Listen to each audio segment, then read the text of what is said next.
Gravando. Vale 2 presenças, Denise? Vale, como no horário normal, tá? Vai ser o mesmo esquema. Porque são 4 aulas, né? Então, valem 4, na verdade, né? Então, vale 4 presenças, ué, porque Isso. são 2 aulas. Realmente, é 4. A Poliana voltou aqui, deixa eu responder aqui para ela.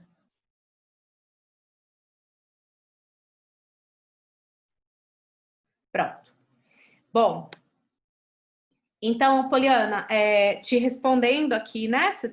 A sua pergunta foi a respeito de utilizar as entrevistas, né?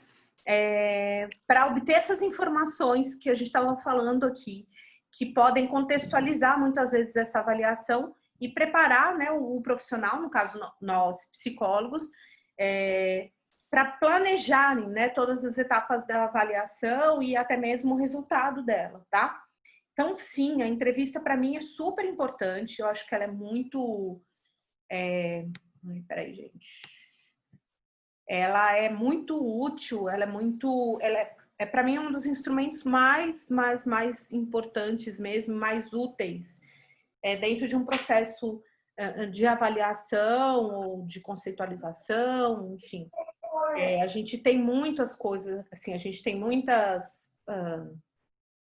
Informações que às vezes passam batido, porque se a gente considerar que as pessoas muitas vezes não respondem da maneira como elas poderiam, né, ou deveriam responder a um teste, tá? Vou dar um exemplo para você. Vou usar de novo esse contexto aí do judiciário, né? Para a gente, a entrevista que precede, né, a avaliação era o quê? Era a gente estudar o processo daquela pessoa, tá? Por quê? Porque lá tinham informações que já tinham sido, né, teoricamente pelo menos, né, que tinha uma prova, né, do que foi que aconteceu, como é que aquela pessoa reagiu, enfim, que crime que ela cometeu ali. E aí, seguido disso, então a gente lia, a gente aprende a ler o processo. Não sei se algum profissional faz diferente, mas eu aprendi a ler todo o processo, as partes mais importantes para a gente, no sentido de obter essas informações. Quando a pessoa chegava para ser avaliada, a primeira pergunta que eu fazia era, né, você pode me dizer por que você está preso, né? Por que você está cumprindo essa pena? E aí eu já tinha 2 fontes de informação. Uma que estava dentro do processo, né, que tem testemunhas, né, então todo um contexto, e outra que era a informação que ele ia trazer para mim, tá? Do que ele fez e como ele vai contar. Gente, isso é uma outra coisa muito importante. Olha como a entrevista é importante. O como essa pessoa vai trazer essa informação para mim, eu já podia considerar como um elemento ali também da avaliação, tá? Muitas vezes, assim, um dos mais importantes. Por quê? Porque esses indivíduos, eles já chegavam lá, essas pessoas chegavam na avaliação, eles já sabiam o teste que a gente ia aplicar, né? Eles sabem o teste, o que eles têm que responder, como que eu tenho que desenhar, o que é considerado, tá? Então, eles já vinham contaminados com uma série de informações, né? E que muitas vezes não batiam nada com aquilo que a gente obteve de outras fontes, tá? Então, assim, essa é uma pergunta bem bacana, assim, que a gente pode... vocês podem anotar aí também, tá? E deixar guardado, que eu acho que é bem legal para a gente usar. Denise. Oi. É por isso que eu perguntei, né? Eu só coloquei a pergunta, eu não consegui fazer a colocação. É porque, assim, quando chega, o avaliando chega para a gente, você não vai, né, aplicar o teste, vamos dizer assim, a seco, né? Ele vai falar com você um pouquinho, né? Tem uma conversa ali, né? Uma abordagem. E é isso que eu acho interessante, que vale também, porque conforme o que ele falar, né, assim, ele vai falar um pouco de si, ou talvez ele fale um pouco da situação, né, quando é um caso do judiciário, quando é uma criança, ela vai falar um pouquinho dela, né? O usuário de um serviço social vai falar um pouco da situação na qual ele vive. E, através disso, a gente pode captar também um pouco da subjetividade na qual ele contempla a situação que está em questão, que o levou, né, a fazer essa avaliação. Muitas vezes também, né, uma vaga de emprego. Sim. Enfim, as palavras dele também, às vezes, nos ajudam, né, a embasar a interpretação do que ele acha de tudo. Com certeza. Tem uma coisa, Poliana, que eu acho que assim, que nesse caso a gente pode pensar aqui, que sabe aquela coisa assim, muitas vezes não justifica, mas explica, né? Explica coisa demais pra gente, sabe? Contextualiza tudo ali, o que você tá, as respostas dessa pessoa, a forma como ela tá encarando até o próprio processo mesmo de avaliação, né? Por que eu estou sendo avaliado aqui? Né? E como que eu estou me sentindo a respeito disso? Né? Isso vai provocar alguma diferença na avaliação final, no nosso trabalho? Claro que sim. Claro que sim. Por isso que eu achei, sabe, fiz questão de reforçar aí a sua pergunta, que eu acho que foi muito, muito, muito bacana mesmo, assim, eu acho que a gente vai falar mais sobre entrevista e tudo mais, mas, assim, é bom que vocês já tenham isso em mente, tá? Da importância desse planejamento, dessas etapas, porque a gente tem que saber da onde eu posso obter mais informações. Por exemplo, uma coisa que você falou aí agora, né? Se for uma avaliação infantil, a gente vai usar muito o brincar, né? Como instrumento de avaliação. E aí, nesse contexto, que brincadeiras eu vou utilizar, né? Que podem trazer informações, porque às vezes essa criança não tem condições ainda de verbalizar, né? Então, ela não tem esse comportamento verbal, quer dizer que ela não pode ser avaliada, a gente não pode usar nenhum tipo de instrumento? Claro que a gente pode, tá? Então, às vezes a entrevista vem em forma aí do brincar mesmo, né? Então, isso é super, super, super importante, tá? Respondido, Poliana? Peraí que eu virei o trem aqui, agora desvirar ele. Com toda certeza, eu também estou apanhando o Zoom. Sim, respondeu sim, é porque tudo, né, todos a gente viu com a Leni, os gestos, a maneira de falar, a apresentação já entrega um pouco de bandeja, né? Sim. E muitas vezes uma lacuna que ficou no teste, com o comportamento ou discurso dele durante a abordagem, pode complementar, é muito importante, eu acredito. Com certeza, com certeza. Bom, gente, continuando aqui então, cumpre enfatizar que os resultados das avaliações psicológicas têm um grande impacto para as pessoas, os grupos e a sociedade. A gente tem que lembrar que nós vivemos, né? Nós somos muito preconceituosos, né? Hoje a gente fala muito do preconceito estrutural e esse preconceito dentro das nossas demandas psicológicas, ele também existe, tá? E ele é muito forte, ele está muito presente em todas as instituições, em todos esses momentos. Então, é uma outra questão que a gente tem que, sabe, a gente tem que tomar muito cuidado, porque volta um pouco naquilo que eu falei para vocês da importância dessa avaliação, né, desses resultados. Porque numa dessas, gente, uma avaliação mal feita, você deixa aquela pessoa estigmatizada, sabe? E aí você cai fora, você fez a avaliação e aí é um abraço, você vai largar aquela pessoa com a bomba na mão, ou na verdade, com o resultado dessa bomba, né? Mas e se for criança, não sei o quê? Mesma coisa. Eu já vi pais, gente, eu trabalhei muito com autismo, acho que eu já contei isso para vocês, né? Eu fiquei 2 anos numa escola que era um núcleo de assistência autista e depois ela virou uma escola especial junto com o núcleo. Então, chegavam crianças que a gente precisavam passar por uma avaliação, tinham pais que até passarem, né, por essa segunda avaliação, porque essas crianças normalmente já tinham sido avaliadas não sei quantas mil vezes, e aí quando você faz um trabalho sério com elas, elas falam, nossa, Mas então eu não precisava ter tratado o meu filho desse jeito.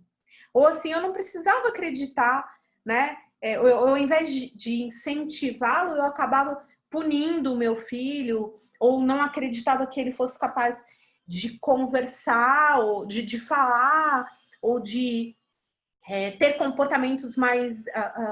trabalhar a autonomia dessa criança. Por quê? Porque eu fiquei na minha cabeça com aquela primeira avaliação lá, que me falou que o meu filho não podia fazer nada o resto da vida, que ele seria dependente o tempo todo, tá? Hoje, um pouco menos, mas a gente sabe, por exemplo, que crianças com síndrome de Down, eles eram tratados como doentes mentais, assim, que não, né, tipo, não vão servir para nada, eles não vão ter vida, eles não têm condições de estudar, né? Então, enfiava aquela criança dentro de casa e aí ficaram lá velhinho e tal, e acreditava-se que esse indivíduo ia morrer cedo e por aí vai, né? Então, uma série de equívocos, né, que são muito perigosos, né? Isso tem a ver com os grupos, tem a ver com a sociedade, tem a ver com o próprio indivíduo, porque ele ficava com aquilo, não, mas eu fui avaliado desse jeito, né? Então, eu nunca vou ter competência para até me desafiar e poder ter um comportamento mais adequado. Então, isso aqui também é super importante. Bom, e aí qual que é a diferença, então, da avaliação psicológica e da testagem psicológica? Então, eu falei para vocês que são... Ai, o que eu fiz aqui? Karma, gente. Deixa eu só salvar isso aqui, tá? Né? Qual que é a diferença entre os dois? Então, a avaliação psicológica é um processo amplo que envolve a integração de informações provenientes de diversas fontes, dentre elas, teste, entrevistas, observações, análise de documentos. Tá? Eu acabei não falando, né, desses documentos, falei brevemente com a questão do judiciário, de alguns documentos que às vezes eram colocados, né, anexados aos processos, ou então, muitas vezes, quando a gente chega... Isso acontece muito aqui no consultório, né? Eu voltei a trabalhar com crianças para trabalhar com o mindfulness. E aí, o que aconteceu? Às vezes chegavam pais aqui nos grupos e traziam laudos, tá? Então, eles pediam para eu avaliar aquelas crianças antes de inserir, né, essa criança dentro de um grupo de mindfulness. Olha, né? Falando, não, ok, super justo. E aí você vinha, a gente, com pastinha, assim, sabe? Com várias entrevistas, com relatório de escola, enfim, né? Vários documentos de vários lugares, né? E ok, isso era muito bom, até para a gente voltar para aquela questão da contextualização que a gente acabou de falar, tá? Já a testagem psicológica, ela pode ser considerada uma etapa da avaliação psicológica, que implica a utilização de testes psicológicos de diferentes tipos.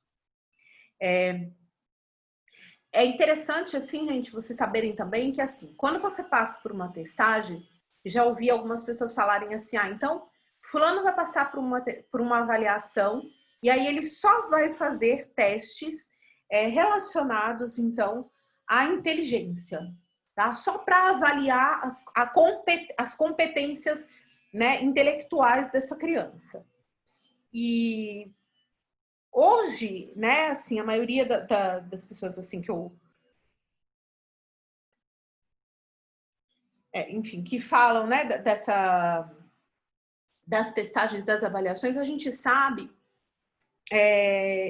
que uma variedade de testes, tá, com diferentes critérios, tá, ela pode ser muito mais interessante, porque ela vai dar informações muito mais ricas para a gente, tá? Ela dá a possibilidade da gente pensar sobre aquela questão, sobre aquele nosso objetivo, de maneiras diferentes, tá? E não só pensando na capacidade intelectual dela. O que eu estou falando? De repente você aplica um teste projetivo para ver alguma característica ali emocional, entendeu? Do que essa pessoa sente, de como é que ela está vivenciando aquele momento da vida dela, junto com uma outra. Vai interferir? Claro que vai, claro que vai. tá? Então, de repente, ela tem ali uma série de questões emocionais que nunca foram tratadas, nunca foram trabalhadas em momento algum e que vão afetar, sim, as competências dela intelectuais, vamos dizer assim, tá bom? Mas a gente vai ver tudo isso um pouquinho mais pra frente. Oi? Peraí. Tá. Que passos... Oi. Denise, Oi. depois você vai disponibilizar esse material? Vou. Mesmo esquema, gente. Vou mandar isso aqui para vocês. Eu acho que tá bem explicadinho, mas vou mandar a resolução para vocês do CFP, tá? Tudo direitinho, tá bom? Eu vou terminar essa primeira etapa aqui de slides e mandar tudo junto. Eu acho que amanhã eu vou conseguir, tá? É que realmente foi muito corrido, gente. Uma semana pauleira, né? De provas e TCCs, mas já tá tudo pronto. Vocês vão ver que aqui tem quase 30 slides já e ainda não acabei, tá? Então, quais os passos mínimos para se fazer uma avaliação psicológica? Olha que importante isso e fala um pouco também, Poliana, do que você tinha dito sobre a entrevista, tá? Então, levantamento dos objetivos da avaliação e particularidades do indivíduo ou grupo a ser avaliado, tá? Então, que características que você está vendo naquele grupo ali, que podem, né, para partir disso, você planejar, né, a sua avaliação. Que tipo de testes eu posso usar? Que tipo de entrevista eu posso usar, né? Porque senão fica fácil, gente. Dá um Google ali, entendeu? Pega um modelo de entrevista e começa a aplicar em todo mundo, né? Tem gente que faz isso? Tem. Você abre uma gaveta assim, tem lá 2 modelos de entrevista e você pode aplicá-los, né, para todo mundo. Tá correto isso, gente? Vocês acham que isso é funcional? Não. Não, nem um pouco, né? Então você acaba tirando aí, deixando, né, de obter muitas informações que podem ser bem importantes no processo, dentro do processo de avaliação. Então, o processo permite, então, a escolha dos instrumentos, as estratégias mais adequadas para a realização da avaliação psicológica. Então, através dessa primeira observação, né, desse contexto aí das particularidades, né, desse grupo, ou desse indivíduo, né, e principalmente saber que objetivos que você tem ali. Então, vou pensar em um grupo de tabagismo. Tá, mas o que mais além do tabagismo? É um grupo de adolescentes tabagistas. É um grupo de adolescentes tabagistas que estão estudando para medicina. Ó, olha quanta informação a gente já consegue com esses 3 dados, correto? Né? Então, ela está estudando não só para o Enem, ela quer, naquele grupo todo ali, eles estão estudando 24 horas sem intervalo, porque querem passar em medicina, fumando enlouquecidamente, né? E tem as características sociais também, né? Do adolescente, enfim. Então, tem uma série de informações ali que aí sim fala, tá, adianta eu colocar todo mundo numa rodinha e vamos conversar, né? Não segura. O grupo não vai se sustentar, tá? Nem para ser avaliado ali. Então, já faz muita diferença. Não, vamos trabalhar ali com né, que tipos de informações a gente já tem ali. Uma ansiedade muito grande, né? Um nível de estresse muito grande. Então, a gente não está trabalhando só com o tabagismo e a gente vai avaliar outras questões ali, né? Todos esses estudantes tabagistas, né, jovens, adultos, não passam no Enem, né, não tem nota suficiente há 4 anos. Mais uma informação. Tem que ser, o Breno está falando aqui, tem que ser personalizado de acordo com a necessidade do indivíduo ou grupo, até para ser mais preciso. Exatamente. Quanto mais informações desse tipo vocês tiverem, tá? Mais objetivos vocês podem ser na aplicação desses instrumentos. Então, eu já vou ter ali, entendeu? O tipo de resposta que cada um desses instrumentos vai me dar. Então, esse é o primeiro item. Depois, eu já tenho características do grupo que vão definir para mim o quanto que esse grupo pode aderir ou não a esse processo de avaliação, tá? Terceiro, eu já sei que o objetivo ali é comum, então eu posso usar isso como um instrumento para a adesão desses indivíduos também, tá? Ou do indivíduo também, tá? Então não preciso falar só em grupo não, individualmente cabem as mesmas regras, ok? O que eu fiz aqui? Tá. Bom. Calma, gente. Não tinha. O que mais?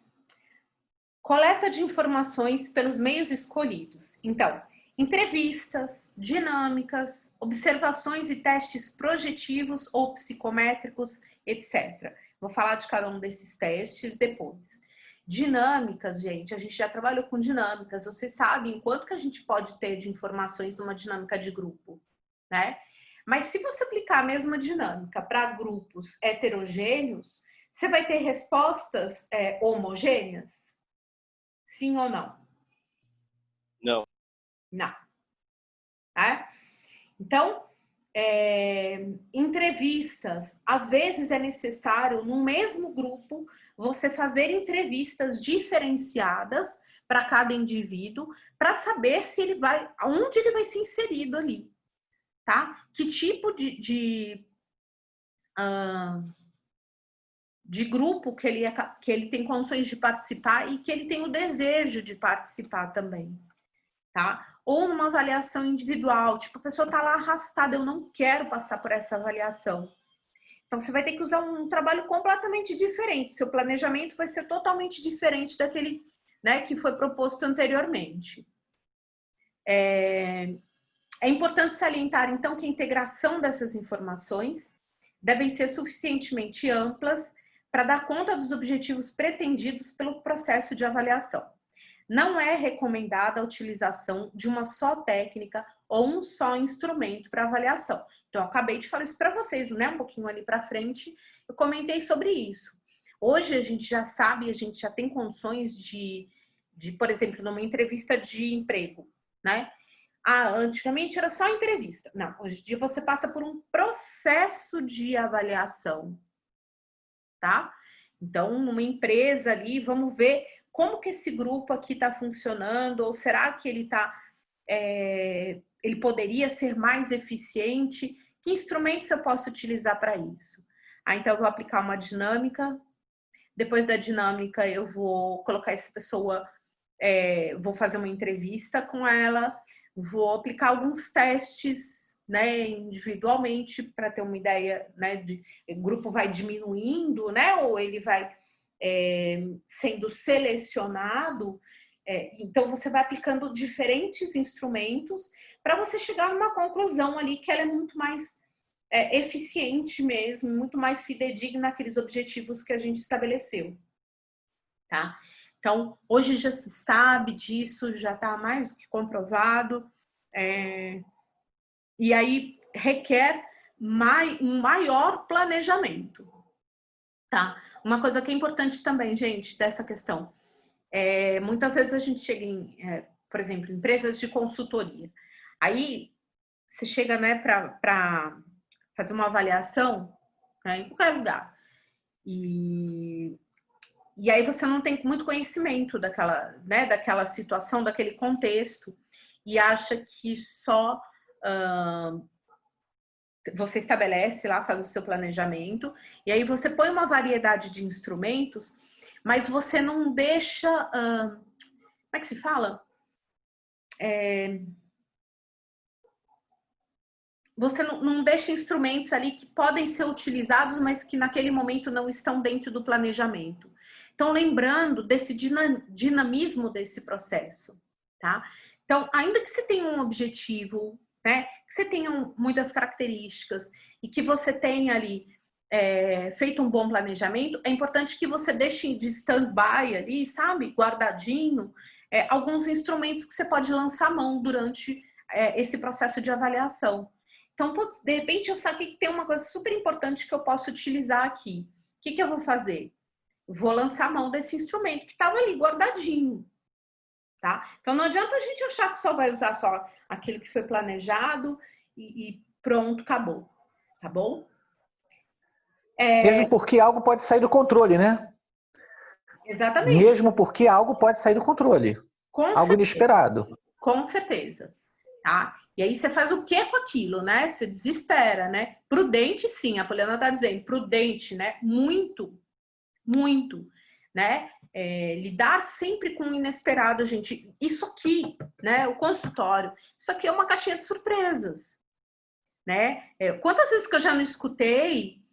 Exato, a Gisele fala para não queimar cartucho. É verdade, porque aí você tem que ter aquele instrumento ali que a pessoa também não está esperando, entendeu? Então, às vezes você chega aqui, só para falar de um contexto clínico, né, também, que eu acho que é importante. Já vi, Breno, obrigada. 10 minutos, gente. A pessoa chega aqui e fala assim, eu não tenho nada para falar hoje. Putz, é o dia que você passa do horário, entendeu? Porque a pessoa começa... E num processo de avaliação não é diferente, tá? Então é bom você ter lá esses cartuchos guardadinhos para você poder lançar mão deles quando necessário. Então, a integração das informações e desenvolvimento das hipóteses iniciais. E diante dessas, o psicólogo pode constatar a necessidade de utilizar outros instrumentos e estratégias de modo a refinar ou elaborar novas hipóteses.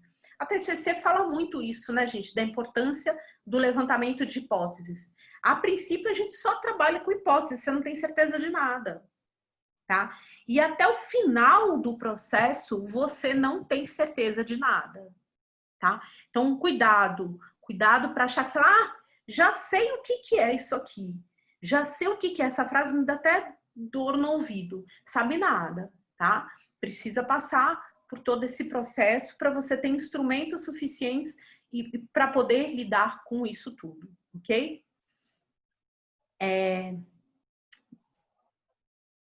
Eu vou só mais esse aqui, aí eu abro para a gente conversar um pouquinho, tá, gente? Que só tem agora 7 minutos.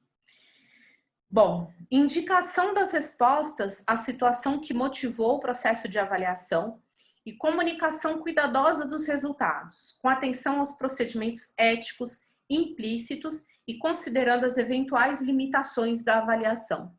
Gente, isso aqui é muito... Não sei se entendi essa integração. Você ter todas...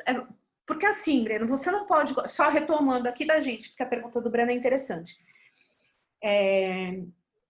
A partir do momento que você vai acrescentando informações, tá? Você tem que tomar cuidado para você não falar assim, eu tenho a resposta pronta, entendeu? Fiz uma entrevista, já sei, nem preciso terminar essa avaliação. Eu já sei qual vai ser o resultado, tá? Então, sempre é preciso que o psicólogo lance mão, então, desses instrumentos, tá? E aí, às vezes, né, como a gente estava falando antes, e a Poliana falou até, né, que a Gisele usa essa coisa do queimar cartuchos, você já não tem gabarito pronto, exatamente. Você tem que estar sempre atento para... Hoje, eu tenho uma hipótese de que essa criança tem algum déficit de atenção. Aí você aplica um instrumento, aí fala, putz, mas ela passou por uma situação super traumática aqui. Será que isso não está afetando a atenção dela? Então vamos avaliar isso aqui. Aí eu já vou acrescentar um outro instrumento que possa me comprovar essa hipótese. Tá bom? Ah, tá. Agora eu entendi. Entendeu? Bom, então a indicação das respostas da situação que motivou o processo de avaliação e comunicação cuidadosa. Gente, sim, a avaliação ela é limitada, tá? A gente, além de aproveitar essa fala aqui do Hipólito, né, que não tem gabarito pronto e não tem mesmo, como eu falei para vocês, entendeu? Se a gente levantar, fica aquela coisa assim, por exemplo, eu avaliei então, né, uma pessoa ali que está pedindo a progressão da pena dela. Isso quer dizer que ela nunca mais vai cometer nenhum crime? Claro que não. Claro que não. Tá? Então, essa pessoa nunca mais vai precisar ser avaliada na vida dela porque ela virou anjo de um dia para a noite. Entendeu? Ou então, essa criança, de repente, eu vou trabalhar com ela, as necessidades dela, e ela vai ficar 100%? Ué, tomara que sim, né? Tomara que seja feito um bom trabalho e que a avaliação tenha sido muito bem feita. Mas a gente tem sempre que pensar, né? Sobre essas limitações. E com relação à ética, gente, a gente vai falar muito sobre isso, né? E tá lá no nosso código, de como é que você vai comunicar esse resultado, né? É um raio-x do momento exato. Você não sabe o ontem com absoluta certeza, você não sabe do amanhã com absoluta certeza, tá bom? Então, assim, claro que a gente tem que ser muito ética, a gente tem que ser muito ética. Obrigada, Raquel! A gente tem que ser muito ética não só na comunicação, mas na avaliação, sabe? Muito cuidadosos com a gente e com o outro, né? O trabalho do psicólogo, ele é o tempo inteiro assim, gente. O tempo inteiro assim, sabe? O que é ético? O que é ético para você, né? Se você escorregar, tudo bem, faz parte. Mas espera, ops, deixa eu voltar aqui. Como é que eu posso trabalhar isso? Né? Será que eu posso melhorar isso? Nossa, acho que eu dei uma pisada na bola aqui. Como é que eu faço? Né? Então, eu acho que isso também é lembrar que somos humanos e esses indivíduos também são humanos, tá? Então, nesse processo, os procedimentos podem variar de acordo com o contexto e propósito da avaliação. Sendo um pouco mais diretiva, assim, por exemplo, nessa situação que eu estou falando de uma avaliação do judiciário, essa pessoa não tem o nosso resultado, a nossa avaliação, tá? A gente anota lá todas as nossas, o que foi avaliado, todas as nossas, resultado dessa avaliação. Ela é enviada para outras pessoas, né? Para o psiquiatra que vai avaliar também. Ela vai fazer outras entrevistas. Então, você não vai ter contato com essa pessoa. Talvez nunca mais. Talvez você nem saiba o resultado da avaliação, se ela foi utilizada ou não. Tá? Então, você manda uma avaliação para uma escola, por exemplo. Então, vai depender muito do propósito daquela avaliação. Muitas vezes essa criança pode até voltar para a gente continuar trabalhando com ela. Mas outras vezes não. Né? Você vai ver uma vez só e nunca mais. Tá? Gente, a gente tem 2 minutinhos. Quero saber se vocês têm alguma pergunta. Se ficou alguma dúvida, se o ritmo tá bom. Vou tentar resumir a minha fala para... Mas eu já falei para vocês que eu não gosto de tacar matéria, né? Eu gosto de falar mesmo, né? Então não vai ser diferente aqui, não.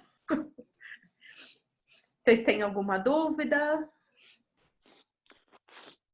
Ô, Denise, quando fala lá da integração das informações e tal, né? Eu lembrei do que a gente até estudou isso em psicometria, né? Eu lembrei de você falando com relação a o cuidado que a gente tem que ter para não colocar um teste acima de tudo, né? E achar que é simplesmente a pessoa chega, e eu vejo isso hoje nos estágios, eu percebi que isso é muito perigoso até na organizacional. A pessoa chega e ela simplesmente ela é avaliada por um teste. Não existe, muitas vezes, uma anamnese bem feita ali, uma conversa, né, uma entrevista. Né, Emerson? Não tem uma contextualização, né? Você só joga aquilo ali. Né? É triste, viu? É triste.